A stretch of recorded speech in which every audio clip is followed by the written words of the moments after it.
This week on TIAA Bank Jaguars Weekend. It's the final time that this version of the Jaguars will play together. I want y'all to go out there, play for each other, go in playing for nobody else. I love y'all for real, man. After the season they've had, nothing would be sweeter than finishing the year with a win over the Colts. We visit the Cadillac film room with head coach Doug Marrone to get some answers on the Jags' recent offensive struggles. And as kids, you'd always leave out the milk and cookies, carrots for the reindeer. We share holiday stories with the locker room. All that and much more ahead on Jaguars Weekend.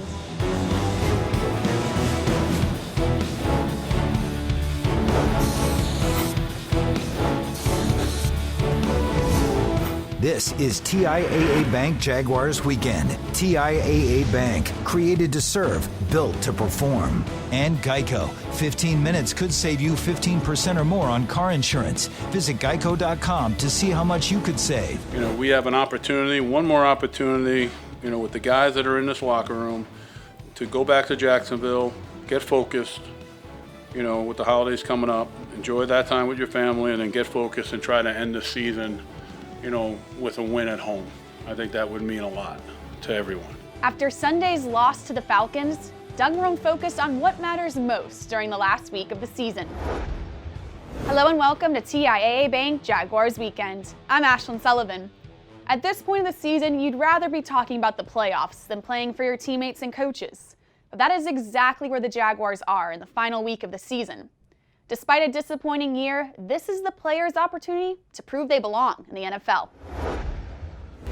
When the season ends, it ends fast. The players will pack their lockers and head back to their hometowns on Monday, and will watch the playoffs from their living rooms. No one signs up for that at the beginning of the season. It's what makes Sunday's game bittersweet. Everybody knows in 3-4 days from now, we all gonna be done for 4 or 5 months coming out. The team's never gonna be the same again. So this is a big opportunity to leave with a win, go out with a good smile on our face. A win would leave a better taste in the players' mouths as they pull away from TIAA Bank Field.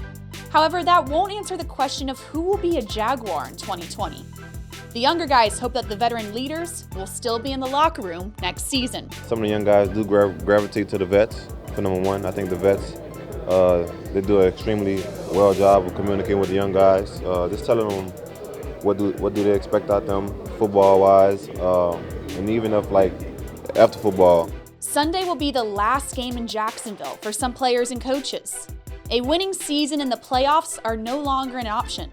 The only motivation left is playing for the guy next to you. Right from the sunset, with the season over, with a good taste in our mouth. Obviously, still gonna be disappointed because we'll be watching people play in the playoffs. But at the same time, though, it's a much better feeling when you have the last game that you play for till fall next year is a win.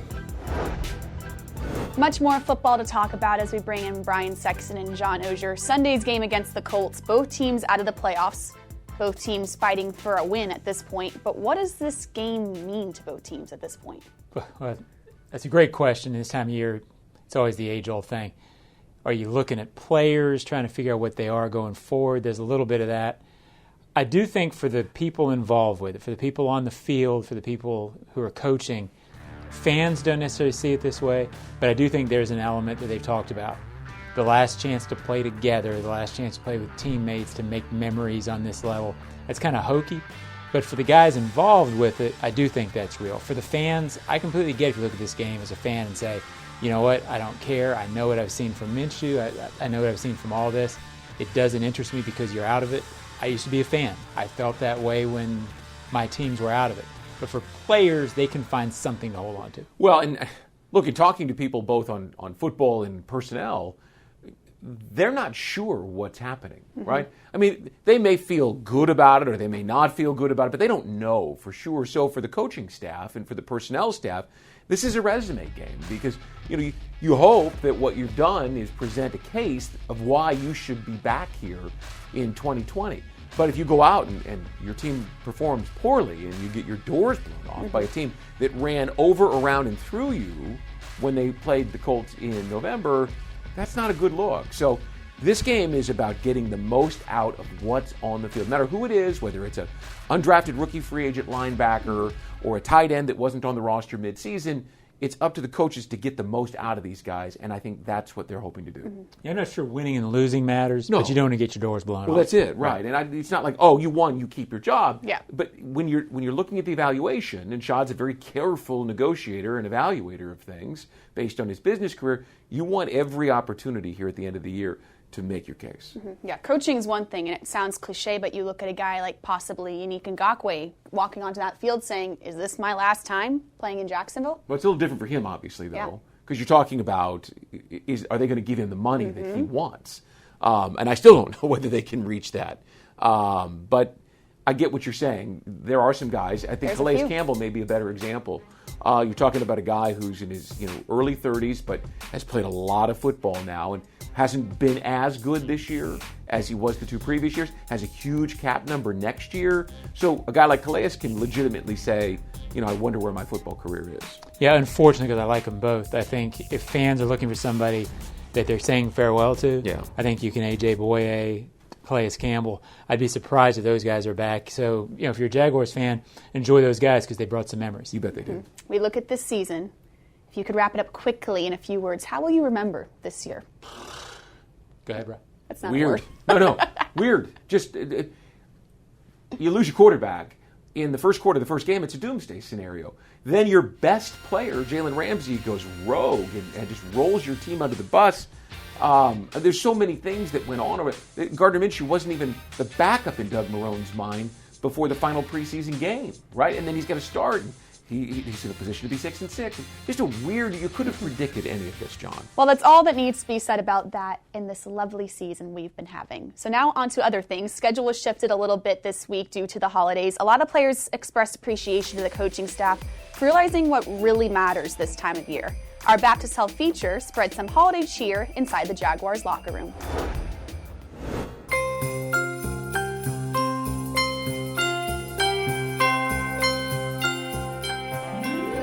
During Christmas, I try and get away from football, really spend time with the family and stuff. But, memories as kids, you'd always leave out the milk and cookies, carrots for the reindeer. My family's pretty close, and every night before Christmas, whether I was, 8 or I guess when I left, 18, my dad would always read the Christmas story the night before Christmas. Going to church and stuff, I always bring in the New Year at church. I'm going back again, back home, my back home church. And I always love the New Year and Christmas and the holidays at church. I'm excited, my family in town, so I'm about to go deal with them running through the house. My niece all excited. She get to watch me play football on Sunday. When I was 18, I realized grown people work on Christmas. We was in Shreveport, Louisiana. It was raining, it was cold. Had to practice on Christmas, and we had to sing songs to knock down our condition test. So best Christmas ever. Coming up, we're continuing to count down the Jaguars All-25 list. Next up is a guy who was known for making people miss. Plus, Doug Marrone visits the film room to give us some answers on the Jaguars' struggling offense. Next on TIAA Bank Jaguars Weekend. The best thing for us to do as a whole and as an offense is to keep fighting, play by play, give it our best, try to help the defense out, catch their breath, whatever the case may be, and just come back and just keep going. Like I say, I respect guys who give it their full 100%. I don't do the quitters. Quitting isn't an option. The Jaguars still have a lot to prove their final game of the season. Welcome back to TIAA Bank Jaguars Weekend. I'm Ashlyn Sullivan. We're almost to number 1 on the Jaguars All-25 list. Next up is the franchise all-time leading rusher. He made a huge impact on the organization during his 11 years on the field. Number 2 on the top 25 Jaguars of all time, running back Fred Taylor. The Jaguars All-25, presented by Sharpie. Number 2, Fred Taylor.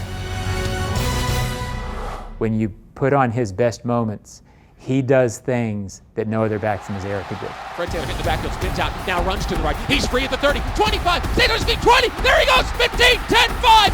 Fred Taylor, touchdown, touchdown, touchdown! Fred Taylor played in Jacksonville for 11 seasons and is the franchise's all-time leading rusher with over 11,000 yards. His unique skills and running style are what set him apart from the rest of the NFL. Fred Taylor, he had pizzazz. He's a running back that had pizzazz. You look at his highlights and you go, whoa. I mean, the things he could do, the ability to cut, the ability to make people miss, the ability to run away from people. I mean, he went 90 yards in a playoff game. I mean, it was unbelievable. He ran away from the entire team. Taylor going outside, he's at the 10, breaks a tackle, looking for room inside at the 15, outside, there he goes, hits the foot race, Taylor's gone, he's at the 40, he's at the 50, he's at the 40, he's at the 30, Taylor to the 20, Taylor 10, 5, touchdown, Jacksonville, 90 yards! He could slash, he could run you over, he could run by you, and I think early in his career, that was the thing. You got him in the open field, and he could just be gone.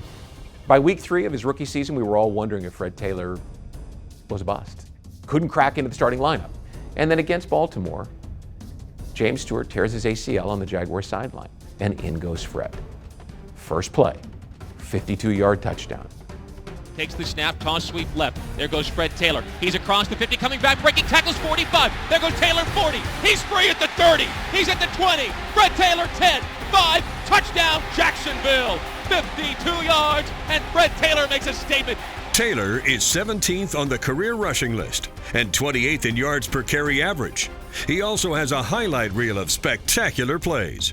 Freddie T was named a Pro Bowler just once and played in one of the best running back eras in NFL history. Nationally, he is often forgotten. Fred Taylor, to me, is one of the all-time great runners and doesn't ever get the due he deserves, not even close. But if you take his body of work over the 9 years he played here, to me, he's absolutely a Hall of Famer.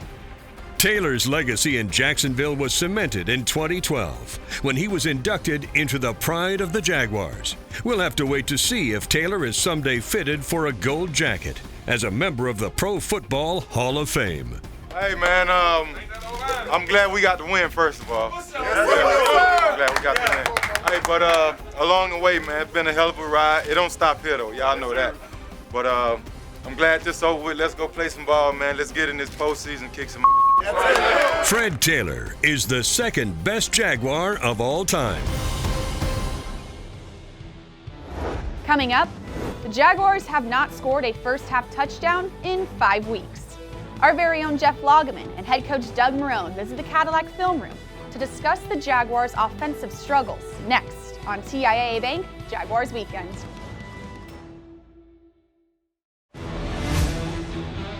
It felt, kind of like last week felt, where we were going to find our way, and it didn't happen for us this time. But that's, we can't just keep putting ourselves in this situation and expect to bail ourselves out every time.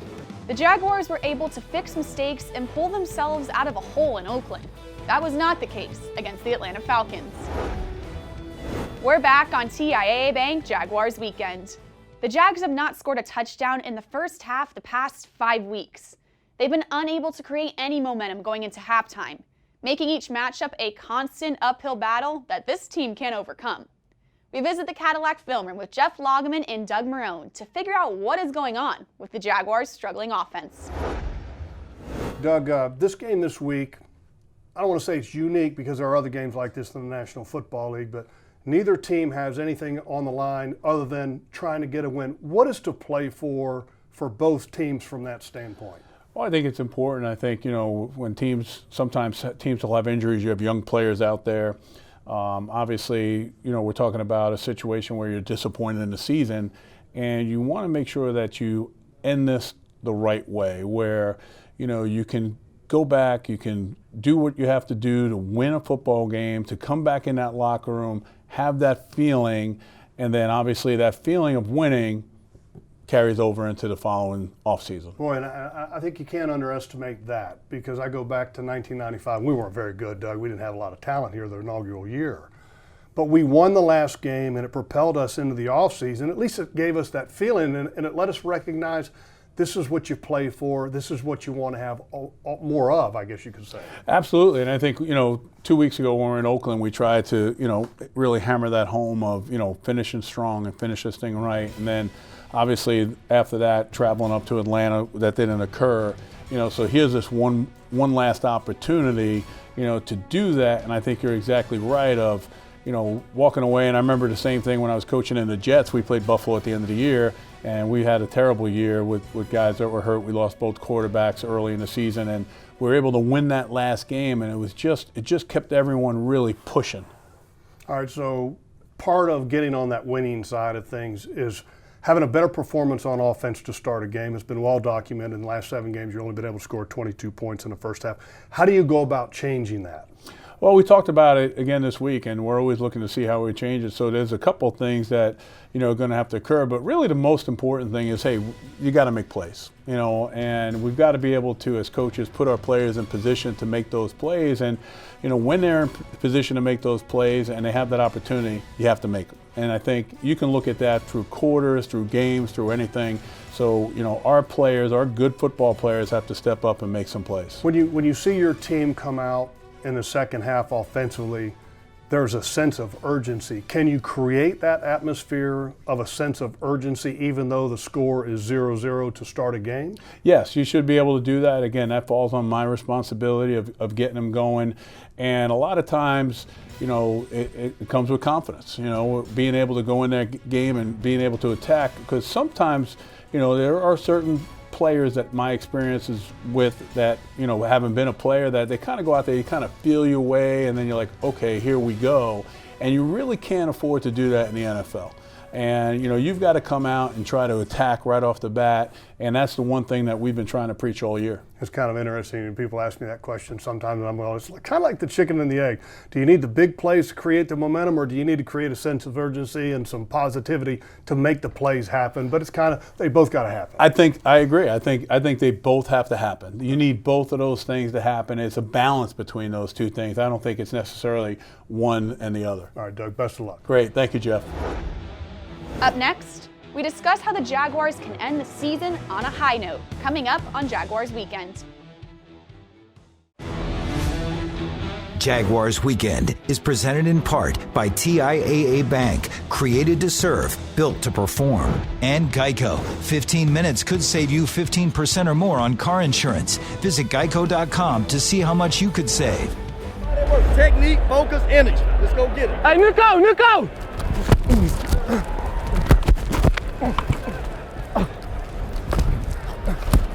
Hey, Coach Walk, I'll probably put a little clinic tape out there on that press technique out there for you, so you make sure you add that into your cut-ups. It's gonna be great, 15. How about that?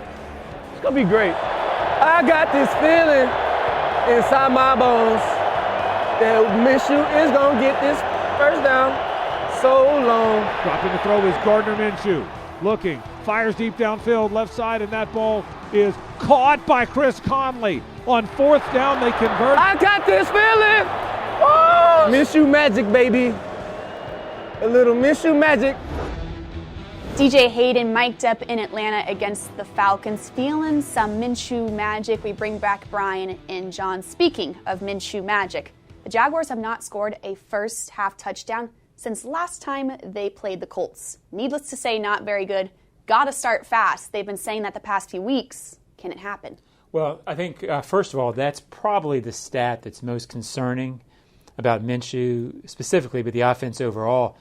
22 points in the first half of the last 7 games. It's no wonder they're 1-6. Can they start faster? Gardner said it this week. They're just going to throw stuff at the wall. I mean, I think that's where they're at in terms of this, because it's, why not? I don't get it.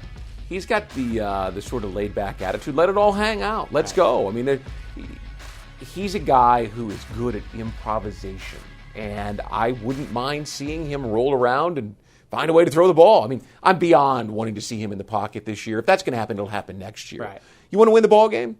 Chuck it down the field. John DeFilippo said earlier this week he needs to do a better job of being more aggressive in certain points of the game. Do it in the first half. Let's go. Just get crazy. Yeah. Why not? Why not? Is there anything to lose? You want to entertain the fans out here? Right? Now, don't go throw it around to the point that you have 5 interceptions. That wouldn't be good either. But, go try some things.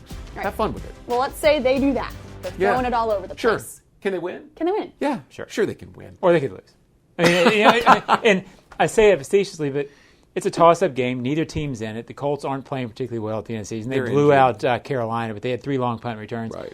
Both teams are struggling, so sure, they could win. And or the quarterback, they could lose. The quarterback up there has fallen way off. I Well, he hurt his knee, and that's been a big factor. He's not been the same guy. Yeah, they don't know what he is. And Quentin Nelson is in the concussion protocol. Who knows whether he's going to play or not? You know, I mean, he's a big driving force of their run game. They ran all over the Jaguars last time. Yeah, they can win the ball game, but not if you score a field goal in the first half. Or they could lose. Or they could lose. That's the spirit. Why don't we end it like this? They could win, too. Yes. They could win. Jaguars looking for their 6th win of the season to wrap up 2019. We'll be back next week on the next Jaguars Weekend.